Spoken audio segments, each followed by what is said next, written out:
SpaceX के dragon capsule के जरिए अंतरिक्ष यात्री सुनीता विलियम्स और बुच विल्मोर पृथ्वी पर लौट रहे हैं। 18 मार्च को 10:35 पर यान को इंटरनेशनल स्पेस स्टेशन से अलग यानी अनडॉक करने की प्रक्रिया शुरू हुई थी। सुनीता विलियम्स और बुच विल्मोर ने 5 जून 2024 को परीक्षण यान स्टारलाइनर से इंटरनेशनल स्पेस स्टेशन के लिए उड़ान भरी थी। वहां 8 दिन गुजारने के बाद उन्हें वापस लौटना था, लेकिन यान में खराबी के कारण वो लौट नहीं पाए और अब उन्हें वापस लाया जा रहा है। नासा ने विल्मोर और विलियम्स की वापसी के बारे में सारी जानकारी दी है। तो सबसे पहले 18 मार्च को भारतीय समय अनुसार सुबह 8:15 बजे हैच क्लोज यानी यान का ढक्कन बंद कर दिया गया। इसके बाद 10:35 पर अनडॉकिंग यानी इंटरनेशनल स्पेस स्टेशन से यान को अलग करने की प्रक्रिया हुई। अब इसके बाद 19 मार्च को भारतीय समय अनुसार सुबह 2:41 पर डी ऑर्बिट बर्न यानी वायुमंडल में यान का प्रवेश होगा। उसके बाद 19 मार्च को ही 3:27 पर स्प्लैश डाउन यानी समुद्र में यान की लैंडिंग होगी। इसके बाद 19 मार्च को ही भारतीय समय अनुसार सुबह 5 बजे पृथ्वी पर वापसी के संबंध में एक प्रेस वार्ता होगी। नासा ने बताया कि मौसम की स्थिति को देखते हुए स्प्लैश डाउन की जगह का निर्धारण किया जाएगा। भारतीय समय अनुसार 19 मार्च 2025 को जब सुनीता विलियम्स की वापसी होगी, तब तक वे अंतरिक्ष में कुल 286 दिन बिता चुकी होंगी। इसके साथ ही वो एक यात्रा में तीसरी सबसे ज्यादा दिन तक अंतर्राष्ट्रीय स्पेस स्टेशन पर वक्त बिताने वाली महिला वैज्ञानिक बन जाएंगी।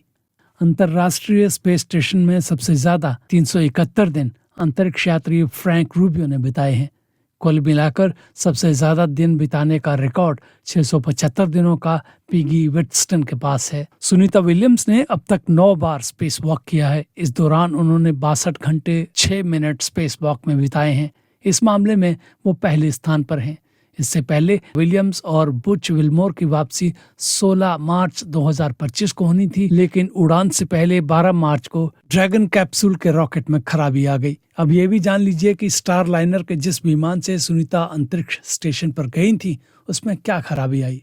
सुनीता विलियम्स और बुच विल्मोर जून 2024 में स्टारलाइनर स्पेस एयरक्राफ्ट के जरिए अंतर्राष्ट्रीय स्पेस स्टेशन पर पहुंचे थे। स्टारलाइनर का निर्माण बोइंग ने किया था। स्टारलाइनर में आई खराबी के कारण अंतरिक्ष यात्री अंतर्राष्ट्रीय स्पेस स्टेशन पर अटक गए थे।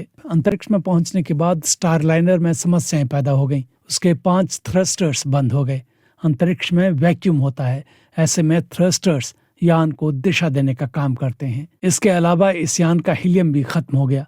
इससे दोनों अंतरिक्ष यात्रियों की वापसी की योजना अटक गई।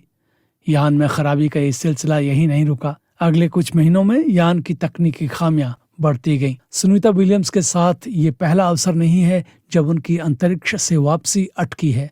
उनकी पहली यात्रा में भी उनकी निर्धारित की गई वापसी अटक गई थी। उस दौरान वो 6 से भी अधिक महीनों तक अंतर्राष्ट्रीय स्पेस स्टेशन पर ठहरी थी।